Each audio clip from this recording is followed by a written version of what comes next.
Everything goes to my daughter. She needs it more. My sister smirked across the mahogany conference table. I nodded quietly and said, "She deserves it." The lawyer looked confused and shuffled through his papers twice before speaking. "But sir, you own 60% of his business already." "My name is Michael. I'm 48 years old, senior partner at Brennan and Associates Financial Planning. For the past 15 years, I'd been the silent backbone of my father's construction empire, while my sister Jessica played the role of the innovative visionary everyone could see. The silence in that law office was deafening. Jessica's confident smile froze mid-expression. My stepmother Carol shifted uncomfortably in her chair, suddenly realizing the dynamic she'd never bothered to understand. The relatives who'd been shooting me sympathetic looks all morning were now staring with confusion. Dad built Brennan Construction from nothing, starting with a pickup truck and a toolbox in 1978. By the time I graduated from state with my finance degree in 1998, the company was pulling in $12 million annually. Jessica had gotten her MBA from Northwestern and came back home with big plans and bigger attitude. "We need to modernize, Dad," she'd announce at family dinners, waving her wine glass for emphasis. "Digital marketing, social media presence, sustainable building practices, that's the future." I'd been working summers for Dad since I was 14. Concrete pours, framing, roofing. I knew every subcontractor, every permit process, every margin calculation. But Jessica had the vocabulary that sounded impressive at cocktail parties. "Mike's great with the day-to-day stuff," she'd say, patting my shoulder like I was the family dog. "But we need vision for growth." Dad would nod approvingly. Jessica got the spotlight at industry events, the quotes in the local business journal, the credit for our innovative approaches. I got the 6 a.m. calls when jobs went sideways, the weekend emergencies when inspectors found problems, the unglamorous work of keeping 23 crews supplied and profitable. What nobody knew was that I'd been quietly documenting everything. Every brilliant idea Jessica pitched, every implementation she botched, every cleanup operation I'd had to run. I kept detailed files on project outcomes, customer satisfaction scores, profit margins by division. Professional habit from my financial planning work: measure twice, cut once. By 2015, I'd seen enough. Jessica's modernization initiatives had cost us $340,000 in failed marketing campaigns and another $180,000 in poorly planned equipment upgrades. Her sustainable building push had landed us with 3 lawsuits from clients who'd paid premium prices for experimental materials that failed within 2 years. That's when I made my move. "I want to buy into the company," I told Dad over coffee one Tuesday morning in March. "Make it official." He looked surprised. "You're already part of it, Mike. You know that. I mean ownership, equity stake, voting rights." Dad studied me for a long moment. "What kind of stake?" I pulled out a folder I'd been preparing for months. Inside were 3 years of financial projections, market analysis, and a detailed valuation of Brennan Construction's assets and earning potential. "I've been consulting with Morrison & Associates," I said, referring to the top business attorneys in town. "Current company valuation is approximately $15.8 million. I'd like to purchase a 35% stake for $5,053 million. "You have that kind of money?" "I've been managing investment portfolios for 12 years, Dad. I know how to build wealth."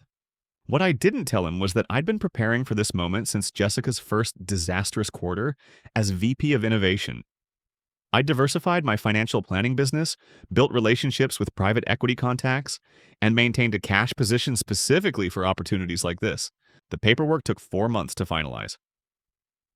Jessica knew something was happening but assumed it was just Mike doing boring legal stuff. She was too busy launching her latest initiative, a social media campaign featuring behind-the-scenes content that mostly showed her in designer hard hats taking selfies at job sites. By September 2015, I owned 35% of Brennan Construction. Dad retained 51% and Jessica held 14% from a graduation gift she'd never bothered to understand. But I wasn't done. Over the next 3 years, I systematically strengthened my position. Every time Jessica's initiatives failed, I'd document the losses and quietly present Dad with recovery plans. When her eco-friendly concrete experiment resulted in a $280,000 lawsuit, I'd already researched the legal precedents and identified our best defense strategy. "Mike always has solutions," Dad would say at family gatherings. "Jessica has the vision, but Mike makes it work." Jessica would smile tightly, not realizing she was being damned with faint praise. In 2018, Dad's health started declining. Heart problems, diabetes complications, the stress of running a business while managing Jessica's expensive mistakes. He needed to step back, but he was terrified of leaving the company in the wrong hands. "I love your sister," he told me one evening as we reviewed quarterly reports. "But she doesn't understand how thin the margins are. She thinks money just appears." "I know, Dad. You've been carrying more weight than people realize." "I know." He was quiet for a long moment. "I've been thinking about succession planning." That's when I showed him my second proposal. 3 years of performance data, financial projections, and a detailed analysis of what would happen to the company under different ownership structures. "Jessica's talented," I said carefully, "but her talents aren't operational. She's an idea person." "And you're suggesting?" "I'd like to increase my stake to 60%. You keep 25%, Jessica keeps 15%. That gives me operational control while maintaining family ownership." Dad looked at the numbers for a long time. "This would cost you $3.2 million for the additional 25% stake, based on current valuation. You have that?" "I've been preparing for this conversation for 3 years. The transaction closed in January 2019. Jessica was told about a corporate restructuring for tax purposes, but wasn't given details. She was too busy planning her next innovation, a company podcast about authentic leadership in construction. By 2020, I controlled 60% of Brennan Construction. Dad held 25%, Jessica held 15%. But the voting agreements we'd structured meant that my 60% came with operational control, budget authority, and veto power over major decisions. Jessica still didn't understand. She'd show up at job sites with her camera crew, post about our family legacy on LinkedIn, and give interviews about next-generation leadership. Meanwhile, I was running the day-to-day operations, managing cash flow and building relationships with the commercial clients who generated 78% of our revenue. Dad knew exactly what was happening.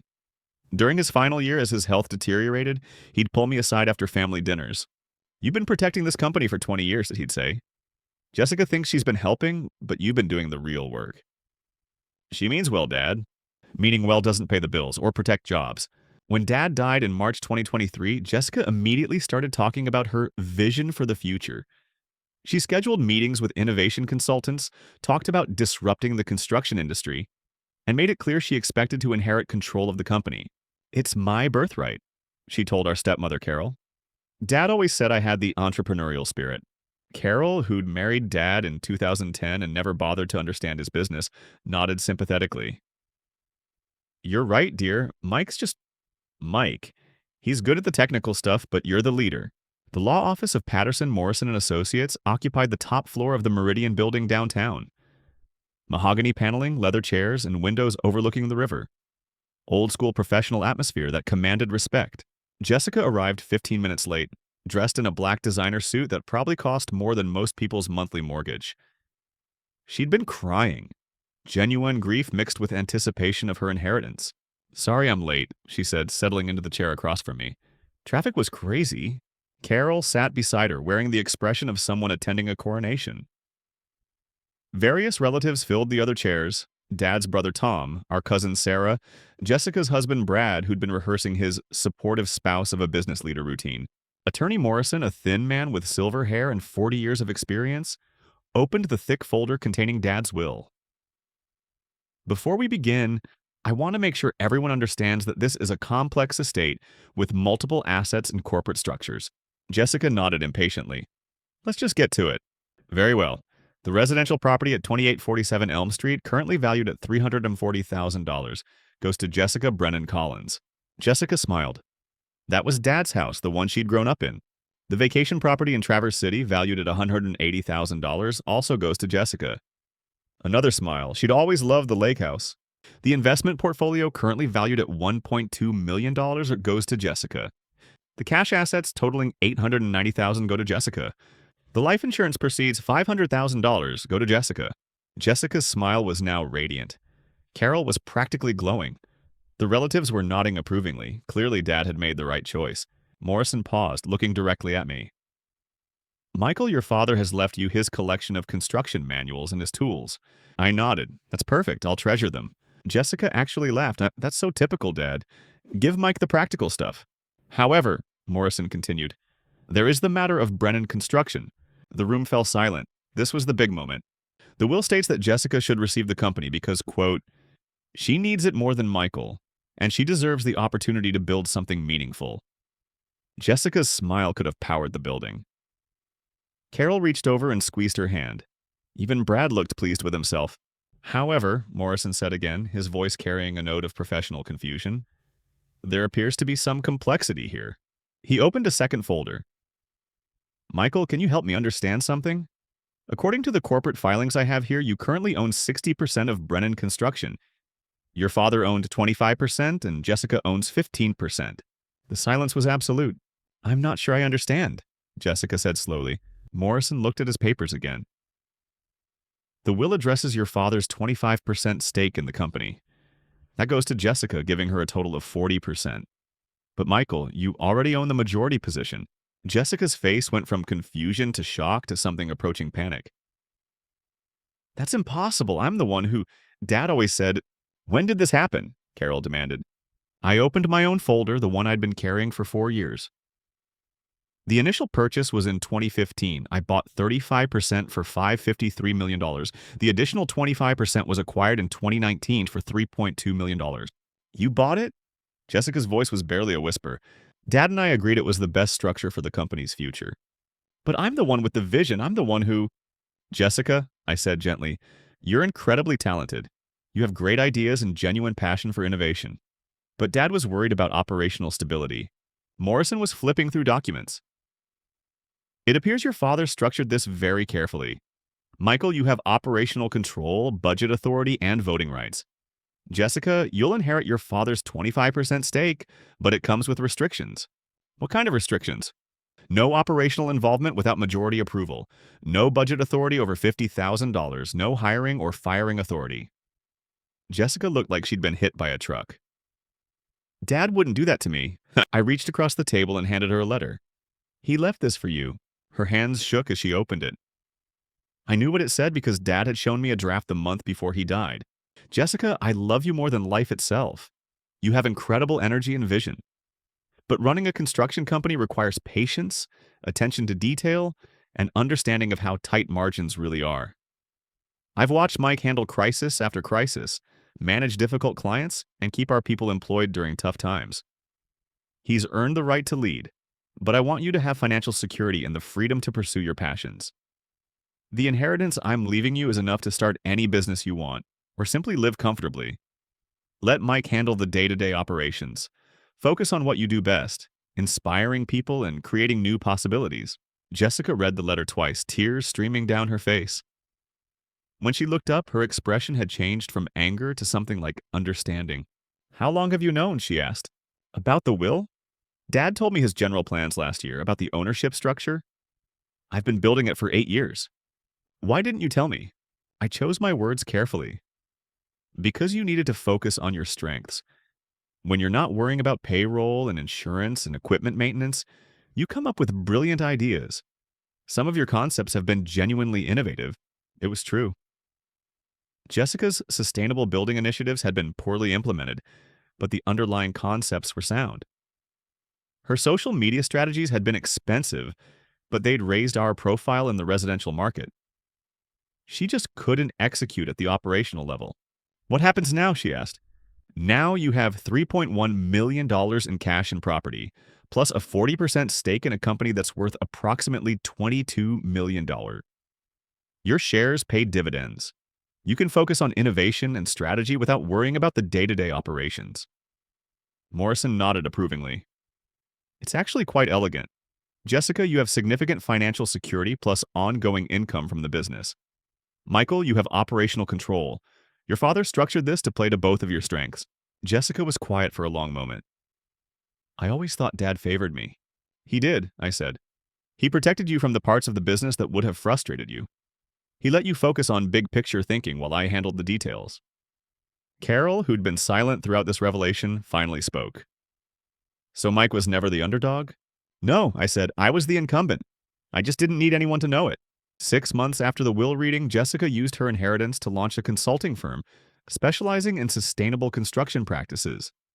She partners with established contractors to implement green building initiatives. Her first client was a residential developer in Chicago who paid her $85,000 for a 6-month engagement. She's good at it. Without the pressure of managing payroll and equipment and daily operations, she can focus on what she does best, inspiring people to think differently about construction. Brennan Construction is thriving. We're on track for $28 million in revenue this year, our highest ever. The operational control I'd been building for 8 years has allowed us to streamline processes, improve margins, and take on more complex commercial projects. Jessica and I have dinner once a month now. She's happier than I've seen her in years. No more stress about job site problems or budget overruns. She can focus on strategy and innovation while I handle implementation. I was so angry at first, she told me over coffee last Tuesday. I felt like Dad had betrayed me. And now? Now I realize he gave me exactly what I needed. Freedom to build something new without the burden of maintaining what already exists. She paused, stirring her coffee thoughtfully. You were protecting the company all those years, weren't you? While I was pushing for changes that could have damaged it. Some of your ideas were excellent. They just needed different implementation. Dad knew that. Dad knew a lot of things. He just didn't always share them. Jessica smiled, like father, like son. The truth is, I'd been preparing for this moment since I was 25 years old. Every failed initiative, every crisis I'd managed, every relationship I'd built, it was all preparation for eventually running the company the right way. Dad understood that succession planning isn't about fairness or sentiment. It's about matching capabilities to responsibilities.